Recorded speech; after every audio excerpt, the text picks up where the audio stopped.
So I was having another theological debate with a few different people on X, formerly known as Twitter. And boy, things exploded right away. And this turned into a huge discussion. Andy Stanley ended up responding to one of my comments, and he shockingly revealed that his father, the late great Charles Stanley, came to Jesus through a Pentecostal female preacher. Charles Stanley was someone who impacted my early Christian life, and I'll be forever grateful of that. But this women in ministry topic is one of the most hotly debated topics. I know I've covered it a few times on my channel, and boy, it got a real heated discussion going. Well, somehow Andy Stanley jumps in on this conversation. I have covered him a lot on this channel because of Andy's unorthodox views regarding the LGTV conversation. But Andy ends up responding to one of my comments. Now, first off, many are reflecting on the ministry of MacArthur. MacArthur, and one of his famous quotes was telling Beth Moore, who is a female Bible teacher, to go home. And although I thought that it was kind of a little bit mean what John MacArthur did, I wouldn't have personally said it that way, to be honest. But MacArthur does not believe in women pastors or women preachers. And his comments were one of the most viral comments that I could remember in modern times. Social media just exploded when he said that. And people are still repeating that today. So I commented on this chain. So Andy Stanley pushes back on Justin's post, and he said, "Clear stance or your stance?" And Andy has been quite a progressive Bible teacher, almost kind of borderline in apostasy or either full-blown apostasy in some cases. So I responded to Andy. I can hear Johnny Mac telling both Andy Stanley and Beth Moore to go home. So Andy responds to those comments, "Not his finest moment. Sandra and I love Beth Moore. You should read her autobiography." I know Beth Moore is having some health issues right now, and I just encourage people to pray for her.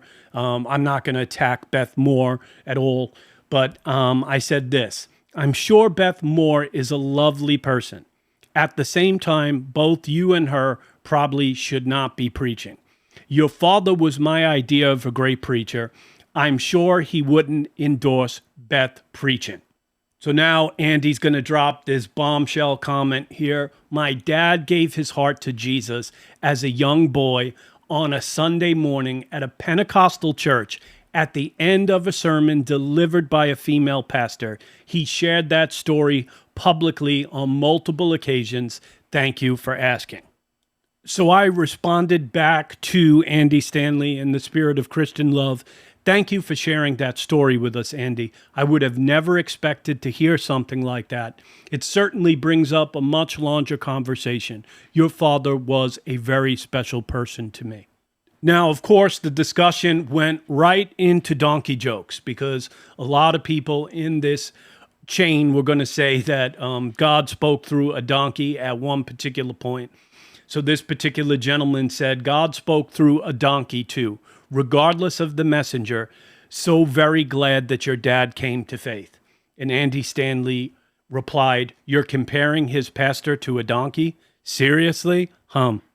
So then I go ahead and share Andy's tweet about this story about his father that I found kind of shocking. I never heard that story from his father, and I just wanted to share it with the audience.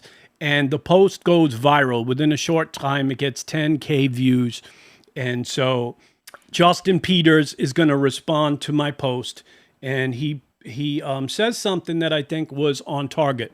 He says this: "This does not validate female pastors. I have heard the gospel presented by Benny Hinn well enough for someone to get saved. But that is not validation of Benny Hinn. It is still a false prophet in every sense of the word. You could have a Hindu or a Muslim recite a sound gospel presentation into a loudspeaker, and some people hearing it may well get saved. but that is simply a reflection of the inherent power of the gospel itself, not a reflection of the qualification of the vessel. So I didn't like the fact how many people were trying to use the donkey scenario in this situation, because ineffectively they are comparing a donkey to women preachers. And I just don't think it's necessary to use that example. It's a little bit rude. I wouldn't have used that example, although I don't think that women should be in senior leadership within churches. I still wouldn't have used that example.